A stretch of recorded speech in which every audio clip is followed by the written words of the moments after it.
Hello everyone. तो आज हम बीएससी फर्स्ट सेमेस्टर में बॉटनी, जिसमें जो पेपर है माइक्रोबायोलॉजी एंड प्लांट पैथोलॉजी, उसके जो इम्पोर्टेंट टॉपिक है उसको हम देखने वाले हैं, क्योंकि हमारा पेपर एग्ज़ाम आने वाला है।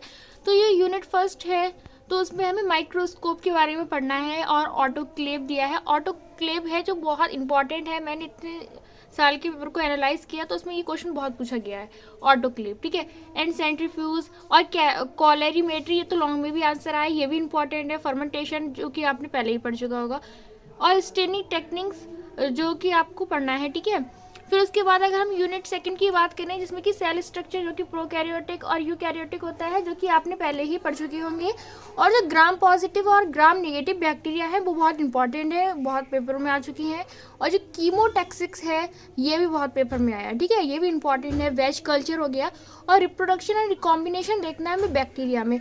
और जो वायरसेस हैं उनके बारे में हमें पढ़ना है कि वो दो तरीके के कैरेक्टर फाइंड करते हैं, जैसे कि वो नॉन लिविंग भी हो सकती है, लिविंग भी हो सकती है। अगर होस्ट सेल में है तो लिविंग होगी, ठीक है। तो ये पढ़ना है। बैक्टीरियोफाज बहुत इंपॉर्टेंट है, कि बहुत सारे पेपर्स में आया है। और जो लेटिक एंड लाइसोजेनिक साइकिल है वो भी बहुत सारे पेपर्स में पूछा गया है। और वायरॉइड, माइकोप्लाज्मा, प्लाज्मिड। हमारी यूनिट 3 है फाइकोलॉजी, जिसमें हमें स्टडी करना है एल्गे की, जिसमें नॉस्टॉक, कॉरेला, वॉलवॉक्स और कारा। वॉलवॉक्स और जो कारा है वो मोस्टली पेपर में पूछा गया है क्वेश्चन, ठीक है। पॉलिस्फोनिया, जो कि हमारे प्रैक्टिकल में दिया है। और इकोनॉमिक इंपॉर्टेंस पढ़ना है हमें एल्गी की। सिम्बायोसिस पढ़ना है, नाइट्रोजन फिक्सेशन पढ़ना है और अगार पढ़ना है, ठीक है। और ये यूनिट 4 है माइकोलॉजी। तो माइकोलॉजी में हम स्टडी करेंगे फंगी फंजाई की।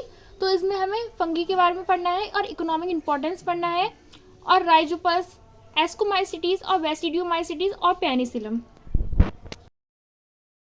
यूनिट 5 है वो पूरी इंपॉर्टेंट है, क्योंकि इसमें हमें मशरूम कल्टीवेशन के बारे में पढ़ना है, लाइकेंस पढ़ना है, इसकी इकोनॉमिक इंपॉर्टेंस पढ़ना है, सिग्निफिकेंस को पढ़ना है। और जो माइक्रोराइजा है उसे भी पढ़ना है, क्योंकि हमारे प्रैक्टिकल में भी दिया हुआ है, ठीक है। और ये यूनिट 6 है प्लांट पैथोलॉजी, जो कि इंपॉर्टेंट है, जिसमें हमें डिजीज साइकिल्स पढ़ना है और कॉज पॉस्टुलेट्स दिया है और पैथोजेनेसिस पढ़ना है। इसकी अगली यूनिट है, उसमें सारी डिजीज दी है, उसके बारे में पढ़ना है। यूनिट 7 है, जिसमें हमें डिजीज और उनकी कंट्रोल पढ़ना है, ठीक है। तो जो red rot of sugarcane है वो की बहुत सारी एग्जाम में आया है, तो ये इंपॉर्टेंट है। और वैसे इसमें से डिजीज वाला जो यूनिट है बहुत इंपॉर्टेंट है, कि इसमें से क्वेश्चन आए हैं मोस्टली टॉपिक से, जैसे मोज़ेक डिजीज हो गया, ब्राउन स्पॉट ऑफ राइस हो गया, रस्ट ऑफ बीट हो गया, and white rust of crucifers हो गया, citrus canker, damper of seedling, okay. और अगर यूनिट 8 की बात करें, यहाँ पे हम अप्लाइड कर रहे हैं किसको, माइक्रोबायोलॉजी को, ठीक है। तो इसमें क्या करना है, हमें फर्मेंटेशन पढ़ना है, जो कि हम केमिस्ट्री में पढ़ते हैं। केमिस्ट्री से रिलेटेड कुछ टॉपिक्स दिए हैं, एंटीबायोटिक्स के बारे में पढ़ना है, blue green algae and biopolymers, bio indicators, bio sensor, bio remediations, production of fuel etcetera, ठीक है। तो यहाँ पे क्या करना है, हमें अप्लाइड करना है। केमिस्ट्री से रिलेटेड कुछ टॉपिक है, इसमें छोटे छोटे डेफिनेशन दिए हैं जिसके बारे में हमें नॉलेज होना चाहिए, ठीक है। तो यही है, मैंने इतने 4-5 साल के पेपर को एनालाइज किया है, यही टॉपिक्स पूछे गए हैं मोस्टली।